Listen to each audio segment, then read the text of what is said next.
बच्चों, let's read the question. The question says, let triangle with the area of a triangle. Find the area of a triangle whose each side is twice the side of the given triangle. देखिए, आपको ये symbol देके यहाँ पे ये बता रहा है कि ये जो आपका सिंबल है ये एरिया गिवन है एक ट्रायंगल का, और आपसे कह रहा है आपको फाइंड द करना है फिर से एरिया ऑफ द ट्रायंगल जब इसी ट्रायंगल के जो साइड्स हैं वो ट्वाइस मतलब डबल कर दिए जाएंगे। ठीक है, जो साइड आपको गिवन था उससे।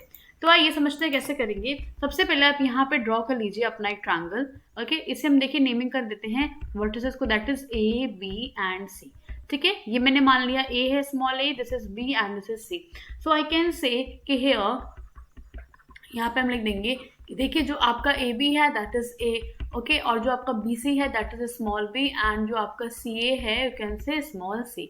अब इसके अकॉर्डिंग अगर आपको यहाँ पे इसका एरिया बताना है तो देखिए हम सीधे लिख सकते हैं कि इसका जो आपका सेमी पेरीमीटर आ जाएगा, ओके, सेमी पेरीमीटर आपको यहाँ पे क्या लिखेंगे, that is P by two, that is आप देखिए पेरीमीटर निकाल देंगे तो कितना आ जाएगा, small A small B and small C by two, और ये आपका क्या है स्मॉल एस है ना। ये आपको देखिए ये वैल्यू यहाँ पे क्लियरली मिल चुकी है। ठीक है, ये आपको क्लियरली यहाँ से समझ में आ गया होगा, ये हमने यहाँ लिख लिया। अब आइए समझते हैं इसके ही थ्रू हम यहाँ पे निकाल देते हैं एरिया ऑफ ट्रायंगल। तो देखिए जो एरिया ऑफ ट्रायंगल आएगा वो आपको हेरोल्ड फॉर्मूला के थ्रू क्या आ जाएगा, S then S minus A and then S minus B and then S minus C. जैसे कि आपने क्वेश्चन में देखा आपको एबीसी के कोई वैल्यू नहीं गिवन है यहाँ पे, तो ये आपका यहाँ पे आप मार्क कर सकते हो, this is the first condition जो आपको यहाँ पे मिल गया। ठीक है, this is area of the triangle. Now अब आपसे कह रहा है कि इसी ट्रायंगल के हम साइड्स को डबल करने जा रहे हैं, तो आइए यहाँ पे हम ऐसा लिख लेते हैं जो हमें न्यू साइड मिलने वाली है दिस विल बी व्हाट, देखिए हम इसको ऐसे लिखेंगे दैट ए डैश लेट, ऐसे लिखते हैं देखिए यहाँ पे A dash is equal to what, ये आपको हो जाएगा दुगना दैट इज 2a। ऐसे लिखेंगे B dash is equal to what, यहाँ पे 2b, और यहाँ पे हम लिखेंगे C dash is equal to what 2c। ये हमने सारे के सारे साइड्स को लिख लिया। अब देखिए क्वेश्चन में कह रहा है इसके अकॉर्डिंग आपको फिर से यहाँ पे निकालना पड़ेगा सेमी पेरीमीटर। तो आइए हम यहाँ पे निकालते हैं now semi perimeter, okay, for new triangle, जो आपने न्यू ट्रायंगल की यहाँ पे साइड को लेट की है। तो यहाँ पे देखिए क्या आ जाएगा, again we will write what, देखिए A B plus B C पूरा होगा तो ये क्या होता है आपका पेरीमीटर बाई 2। यहाँ हम इस बार लिखेंगे A dash plus B dash plus C dash by 2। अब देखिए ए डैश आपकी वैल्यू कितनी थी 2a, बी डैश की वैल्यू थी 2b, और ये थी आपकी 2c, बाई 2 कर लेंगे। और हम देख सकते हैं अगर मैं यहाँ पे 2 कॉमन कर लूँ तो मुझे मिल जाएगा a plus B plus C and by 2।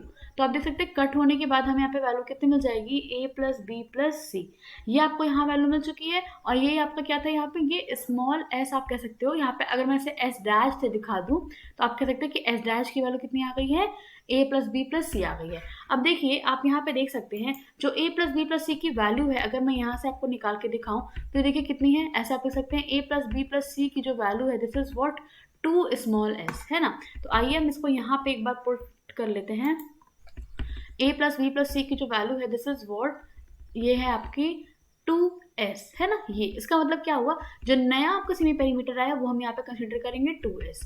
अब आइए अब हम यहाँ पे लिखते हैं कि now area of new triangle है ना, एरिया ऑफ जो न्यू ट्रायंगल आपका यहाँ पे हो जाएगा this is equal to what, यहाँ पे देखिए लगा लेंगे अंडर रूट, देन देखिए अब यहाँ हम ऐसे लिखेंगे एस डैश फिर एस डैश माइनस ए डैश, क्योंकि हमने सब कुछ नया यहाँ पे एस डैश और ए डैश में एसोसिएशन किया है। फिर हम जाएगा S dash and minus B dash फिर S dash minus C dash. ठीक है, इस तरीके से हमने लिख लिया। अब आइए हमें हर एक वैल्यू को यहाँ पे रखते हैं।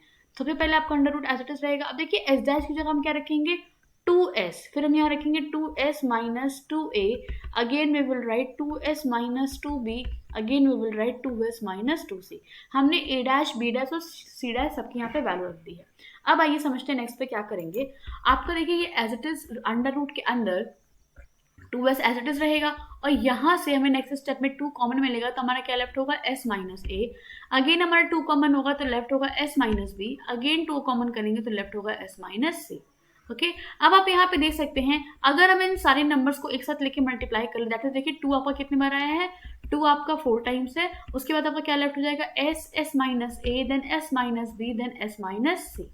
ठीक है, फिर आप यहाँ पे देख सकते हैं देखिए अंडर रूट से बाहर से देखिए पेयर्स निकल आएंगे तो easily we can write 2 multiplication 2, but ये टर्म्स आपका रूट के अंदर रह जाएगा है ना, s minus a s minus b and s minus c।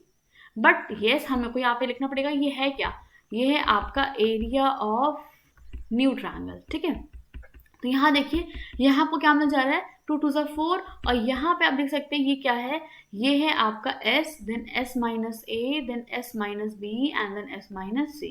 तो इससे हमें यहाँ पे क्या समझ में आया कि ये जो आपका है, देखिए ये क्या है, ये आपका ओरिजिनल ट्रायंगल तो है नहीं, है ना, सॉरी ये आपका ओरिजिनल ट्रायंगल का area, so we will write 4 times area of original triangle. आपको ये तो यहाँ पे आया था from equation 1, we can just write from equation 1, वहां पे हमने मार्क कर रखा था, और ये आया क्या, ये आपका आ गया एरिया ऑफ न्यू ट्रायंगल। सो हमें क्या समझ में आ गया कि जो एरिया ऑफ न्यू ट्रायंगल है is 4 times of original triangle, original triangle. So this will be the final answer, ठीक है। तो इस तरीके से हमें इस क्वेश्चन को क्लियरली करना था, okay. So hope you all understood it well. Best of luck. Thank you.